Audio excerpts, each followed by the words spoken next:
मेरी बात को ध्यान से सुना। उस समय जब अंग्रेजों की गुलामी में हम थे, उस समय अंग्रेज लोगों ने ही हमारा विरोध किया कि हम बाइबल को नहीं जाने, क्योंकि अंग्रेज लोग अच्छे रीति से जानते थे अगर ये बाइबल पढ़ेंगे तो ये गुलामी से आजाद हो जाएगी, कि वचन में इस प्रकार से लिखा है तुम सत्य को जानोगे और सत्य तुम्हें आजाद करेगा। और कभी भी ये अंग्रेज नहीं चाहते थे कि हम भारतीय परमेश्वर के वचन को जाने। जिसने पूरे ब्रह्मांड को बनाया, उस खुदा के घराने से मैं और आप बिलोंग करते हैं। हालेलुया।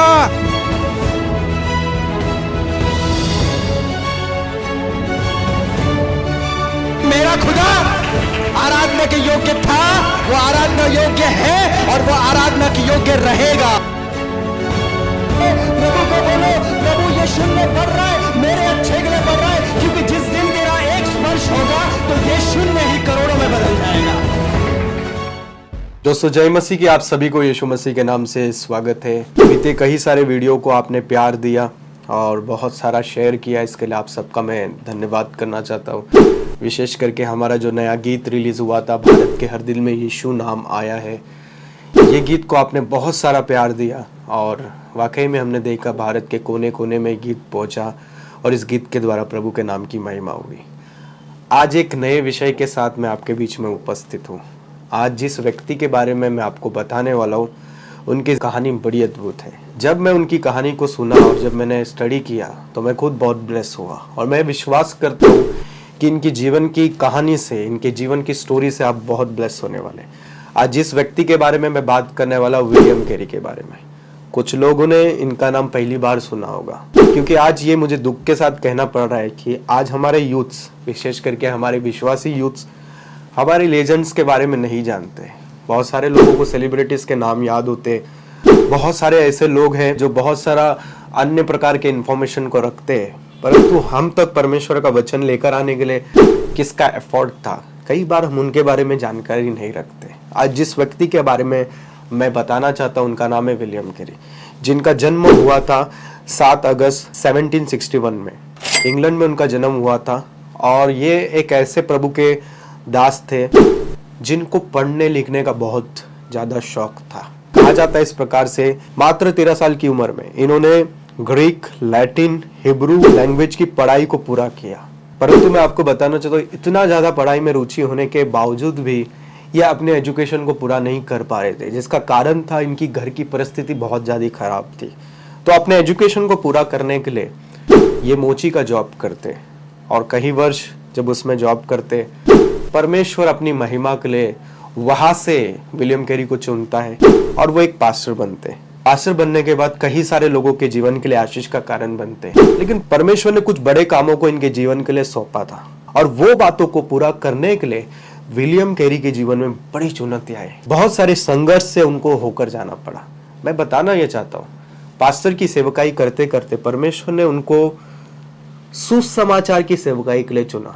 देखो, जब बात आती है सुसमाचार की सेवकाई की, तो हम सोचते सुसमाचार की सेवकाई केवल और केवल प्रचार के माध्यम से किया जाता है। आई एग्री कि सुसमाचार की सेवकाई के लिए प्रचार एक माध्यम है, परंतु केवल प्रचार ही नहीं है जिसके द्वारा लोग सुसमाचार को सुन सकते। सुसमाचार को फैलाने के लिए बहुत प्रकार की सेवाएं हैं। अगर उनमें से एक भी सेवा कम पड़ जाए तो सुसमाचार के कामों में बहुत सारे रुकावटें आ सकती है। देखो, एक सुसमाचार प्रचारक जब मन से प्रचार करता है तो केवल वो 1 घंटा 2 घंटा लोगों को यीशु मसीह के बारे में बताता है, लेकिन प्रतिदिन अपने जीवन में यीशु का संदेश जानने के लिए उनके पास जो सबसे महत्वपूर्ण चीज होनी चाहिए वो है पवित्र शास्त्र वचन।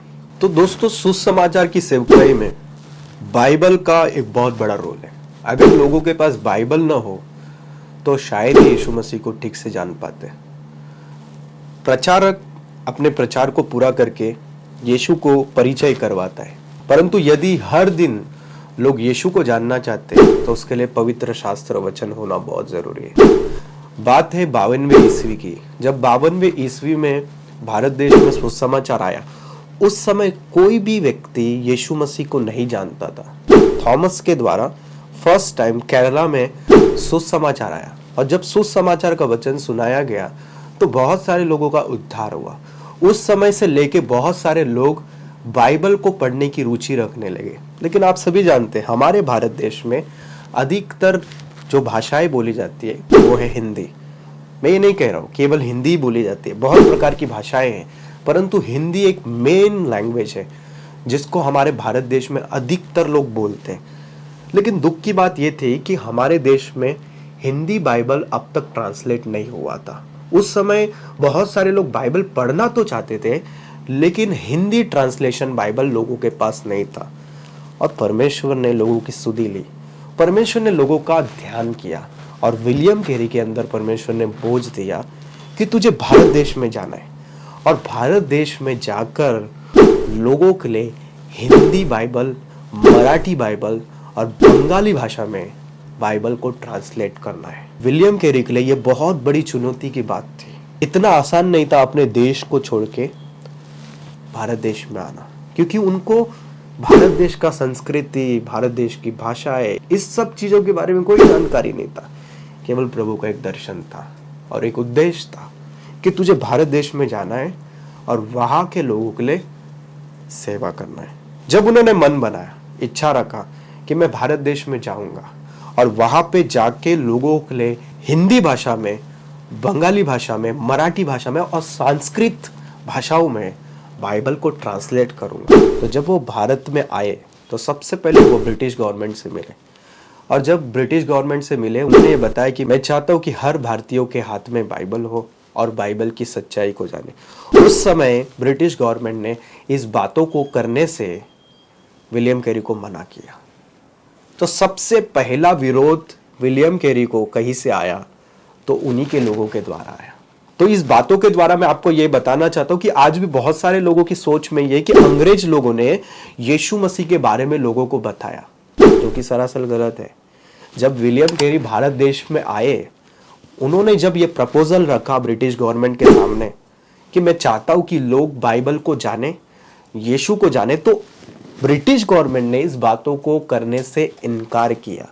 तो जितने लोगों के भी जहन में, जितने लोगों की भी सोच में आज भी यह भरा पड़ा है कि इन अंग्रेजों के द्वारा, यानी कि ब्रिटिश गवर्नमेंट के द्वारा लोग मजबूरन यीशु को विश्वास करने लगे और मजबूरन लोगों ने यीशु मसीह को स्वीकार किया, लालच देके, और फिर बाद में कई प्रकार के प्रपोजल रखकर उन्होंने लोगों को बहला फुसला के अपने वश में लिया। तो आप सरासर गलत हो। मेरी बात को ध्यान से सुना। उस समय जब अंग्रेजों के गुलामी में हम थे, उस समय अंग्रेज लोगों ने ही हमारा विरोध किया कि हम बाइबल को नहीं जाने, क्योंकि अंग्रेज लोग अच्छे रीति से जानते थे अगर ये बाइबल पढ़ेंगे तो ये गुलामी से आजाद हो जाएगी, कि वचन में इस प्रकार से लिखा है, तुम सत्य को जानोगे और सत्य तुम्हें आजाद करेगा। और कभी भी ये अंग्रेज नहीं चाहते थे कि हम भारतीय परमेश्वर के वचन को जाने। आज भी यदि किसी के जहन में यह सोच है कि इन अंग्रेजों ने जब हमारे पर गुलामी किया तो उस समय मजबूरन लोगों ने यीशु मसीह को स्वीकार किया, तो आपकी सोच सरासर गलत है। इनफैक्ट अंग्रेजों ने बाइबल पढ़ने से रोक लगाया। और जब विलियम कैरी ने प्रपोजल रखा ब्रिटिश गवर्नमेंट के सामने, जब ब्रिटिश गवर्नमेंट ने इस बातों को करने से मना किया, लेकिन फिर भी विलियम कैरी ने हार नहीं माना। वो लोगों से 1 to 1 मिले, लोगों को बाइबल के बारे में बताने लगे, समझाने लगे और कई प्रकार के लोगों को अपने साथ जोड़ने लगे। और फाइनली उन्होंने कुछ पैसे जमा करके भारत में खुद का प्रिंटिंग प्रेस खोला और बाइबल को हिंदी में ट्रांसलेट करके लोगों को डिस्ट्रीब्यूट करना स्टार्ट किए। कितनी अद्भुत कहानी है। मेरी बात को ध्यान से सुनना। आज यदि हमारे पास हिंदी बाइबल है तो विलियम कैरी के कारण है। मैं जानता हूं कि परमेश्वर की योजना होती है, परमेश्वर सारी बातों को प्रोवाइड करता है। ऐसे लेजेंड्स को हमें भूलना नहीं चाहिए, क्योंकि बहुत जरूरी है कि इनके बारे में हम लोगों को बताएं, जिसके द्वारा और भी लोग शिक्षित हो, और भी लोग मसीहत के बारे में जाने और सच्चाई को जान के आजाद हो। आज की कहानी से हमें यह देखने मिलता है कि अगर आपके अंदर जिद है कुछ करने का, तो यदि आपके लोग आपके विरोध आ जाए, आपको रोकने की कोशिश करें, लेकिन अगर आपने परमेश्वर की योजनाओं को पूरा करने का ठाना है, तो वो परमेश्वर आपके जीवन में वो चीजों को कर कर ही रहेगा। मेरी बात को ध्यान से सुनना। इन अंग्रेजों ने रोक लगाने की कोशिश की और उस समय ब्रिटिश गवर्नमेंट का भारत में इतना दबदबा था कि उनके इजाज़त के बिना कुछ नहीं होता था, लेकिन फिर भी विलियम कैरी हार नहीं मानते, आंदोलन करते, कई सारे संघर्ष को करते और आखिर में परमेश्वर की योजना को, परमेश्वर की इच्छा को पूरा करते। बाइबल भारत में आना ये परमेश्वर की योजना थी। किसी अंग्रेजों के कारण हमारे हाथ में बाइबल नहीं है आज, हमारे हाथ में बाइबल परमेश्वर की योजना के कारण है। मैं जानता हूं कि विलियम कैरी भी इंग्लैंड से बिलोंग करते थे, परंतु वो एक मसीह व्यक्ति थे, तो वो ये बात से ताल्लुकात नहीं रखते थे कि मैं ये धर्म का हूँ, मैं वो धर्म का हूँ। वो ये विश्वास करते थे कि दुनिया में रहने वाला हर एक व्यक्ति परमेश्वर के बेटे और बेटियां है और हम सब मसीह में एक है। मैं आपको समझाना ये चाहता हूँ दोस्तों, ऐसे लेजेंड्स की कहानी को सुनते रहें जिसके द्वारा परमेश्वर का राज आपके जीवन में आए और आप भी बहुत सारी बातों को सुन के इंस्पायर हो और अपनी ज़िंदगी में, अपने समाज के लिए कुछ ऐसा छाप छोड़ के जाओ कि आने वाले समय में दुनिया आपको याद करे।